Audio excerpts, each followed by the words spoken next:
Nuclear blast के बाद क्या कोई इंसान बच पाएगा? यही एक्सपेरिमेंट के लिए एक आदमी को 10 मीटर नीचे बने अंडरग्राउंड बंकर में रहना है। अगर वो 7 दिन तक सरवाइव कर लेता है तो उसे $10,000 का इनाम मिलेगा। यहाँ ना इंटरनेट है, ना समय का पता, ना कोई खिड़की, ऐसा बंद जैसे दम घोटू माहौल। वो कितने दिन टिक पाएगा? वो उम्मीद के साथ अंदर जाता है। करीब 9 स्क्वायर मीटर का छोटा सा कमरा, ज्यादा ऊंचा भी नहीं। वो जल्दी जल्दी सब कुछ चेक करता है, लेकिन ना खाना मिलता है, ना पानी, ना टॉयलेट। तभी उसे दीवार पर कुछ क्लूज दिखते हैं, जिससे पता चलता है कि और भी कमरे हो सकते हैं। उसे बिस्तर के पास छिपा रास्ता मिलता है और वो उसमें घुस जाता है। आगे दूसरा कमरा मिलता है, यहाँ खाना, पानी और काफी सामान रखा है। साथ ही तीसरे कमरे का रास्ता भी। तीसरे कमरे में टॉयलेट है। अब उसे लगता है कि 7 दिन सरवाइव करना मुमकिन है, लेकिन तीनों कमरों के बीच आना जाना बहुत थकाने वाला है। वो डरता है कि अगर अचानक जरूरत पड़े तो क्या समय पर पहुंच पाएगा। वो खाने पीने का हिसाब लगाता है और सोने की कोशिश करता है ताकि समय जल्दी बीते, लेकिन लाइट बंद करने का कोई स्विच नहीं है, जिससे सोना मुश्किल हो जाता है। पहला दिन ठीक ठाक निकल जाता है। दूसरे दिन उसे घुटन और पसीना महसूस होता है, शायद हवा कम होने की वजह से। फिर भी वो चाय बनाने की कोशिश करता है, लेकिन कमरा और गर्म हो जाता है। खाने के लिए उसे तंग सुरंगों से होकर जाना पड़ता है। एक साधारण काम भी यहाँ मुश्किल लगता है। कुछ देर बाद उसे टॉयलेट जाने की जरूरत पड़ती है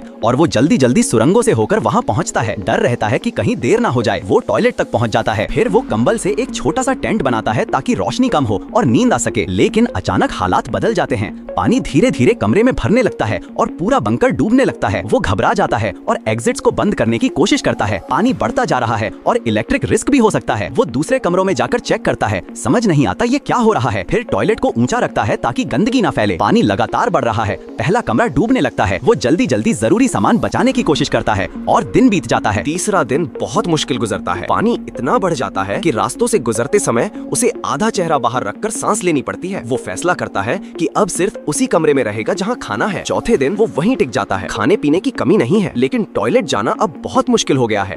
पानी के नीचे तैर कर जाना पड़ता है। वो किसी तरह सांस रोक कर जाता है और वापस आता है। लगभग जान निकल ही जाती है। फिर तय करता है कि अब टॉयलेट नहीं जाएगा। तभी अचानक लाइट चली जाती है। अंधेरे और पानी से भरे बंकर में उसका डर और बढ़ जाता है। टॉर्च ही एकमात्र सहारा बचती है। 5वें दिन पानी थोड़ा कम होने लगता है। उसे एक बैटरी मिलती है और वो उसे जोड़कर लाइट चालू कर देता है। रोशनी देखकर वो इमोशनल हो जाता है और फिर से उम्मीद मिलती है, लेकिन उसकी हालत खराब होने लगती है। ठीक से खा नहीं पाता, सो नहीं पाता। 6ठे दिन वो बस इंतजार करता है। नए जूते पहनकर तैयार रहता है कि कब बाहर निकलेगा। अब एक्साइटमेंट खत्म हो चुकी है, सिर्फ अकेलापन बचा है। अचानक एक तेज आवाज आती है। एक रास्ता टूट जाता है। वो डर जाता है कि अगर ये उस पर गिरता तो क्या होता। वो जल्दी से सुरक्षित जगह पर लौटता है। बैटरी भी खत्म हो जाती है और अंधेरा फिर से छा जाता है।